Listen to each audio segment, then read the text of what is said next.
Assalamualaikum, saya Yenisa Fitri, calon guru penggerak angkatan ke-8 Kota Lok-Sumawe, unit kerja SMA Negeri 7 Lok-Sumawe. Baik, di sini saya akan menjelaskan 1.1a8 koneksi antar materi, kesimpulan dan refleksi dari pemikiran Ki Hajar Dewantara yang akan saya persembahkan. Sebelum mempelajari konsep pemikiran Ki Hajar Dewantara, poin pertama ialah dalam melakukan pembelajaran di kelas, saya masih kesulitan untuk mendesain pembelajaran yang berpusat kepada siswa. Masih sering saya memberikan materi untuk menuntaskan sesuai target tanpa memperhatikan perasaan siswa, kemampuan dan bakatnya, terutama pelajaran matematika, yang membuat mereka cepat bosan dengan hitung-hitungan, bahas rumus, nyelesain soal. Selain itu, saya juga mengharuskan semua siswa untuk menguasai semua mata pelajaran dengan mendapatkan KKM yang ditetapkan oleh sekolah. Namun, saya jarang sekali refleksi terhadap pembelajaran yang sudah saya lakukan, sehingga saya tidak mengetahui sejauh mana keberhasilan proses pembelajaran yang sudah saya ajarkan.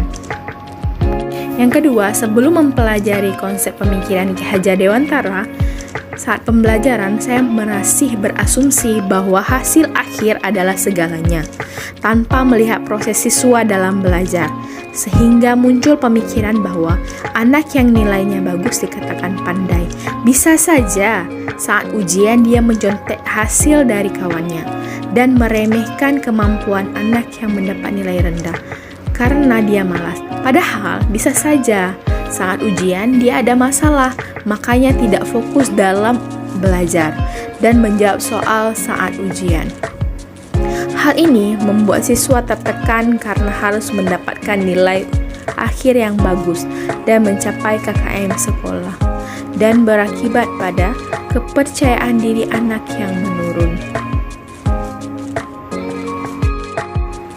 Yang ketiga, sebelum mempelajari konsep pemikiran Ki Hajar Dewantara, dalam proses pembelajaran, saya merasa kurangnya kedekatan secara emosional dengan siswa, sehingga penanaman nilai-nilai karakter kurang terbangun dengan baik.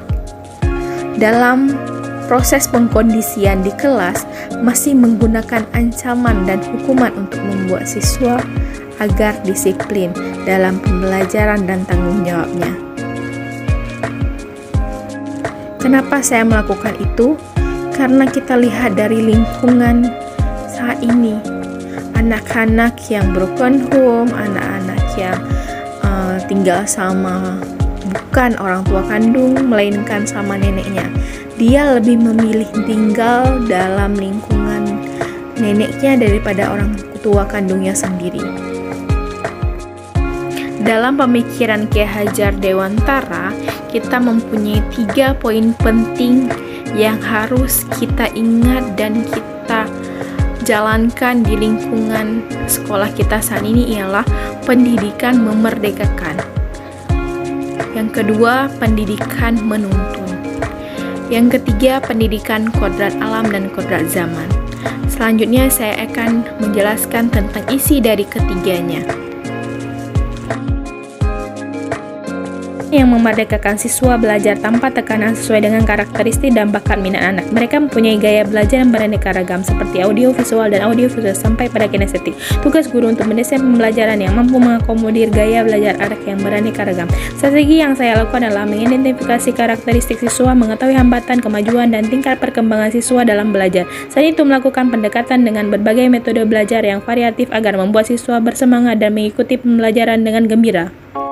Pendidikan menuntun. Saya menyadari bahwa sebagai pendidik tidak bisa memaksakan kehendak saya untuk diikuti oleh siswa, memberikan berbagai materi kepada siswa tanpa memperhatikan kemampuan dan minat bakat siswa. Sebab itu saya berusaha untuk menciptakan suasana belajar menyenangkan. Seperti cuaca saat ini panas, jadi kami belajar di luar untuk menikmati udara sepoi-sepoi. Tingkat SMA memang masanya anak untuk mengembangkan potensi diri yang dimilikinya, menentukan ingin masuk perguruan apa yang sesuai dengan skill mereka. Guru sebagai role model mereka yang akan selalu dilihat dan ditiru oleh siswa, baik dari perkataan sampai langsung tolado ing madia mangungkar suatu ruhuri hani.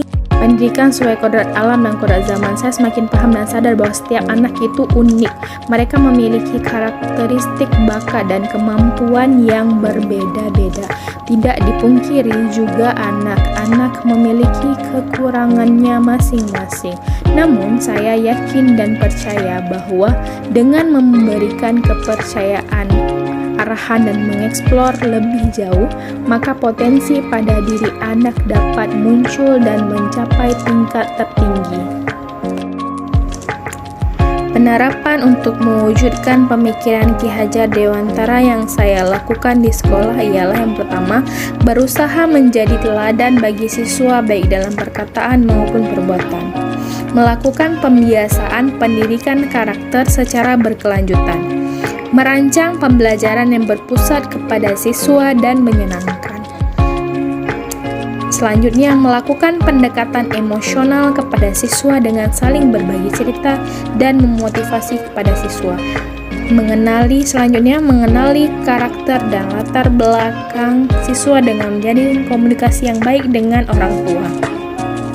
Memfasilitasi siswa dalam mengembangkan potensi dan kreativitasnya sesuai bakat dan minatnya.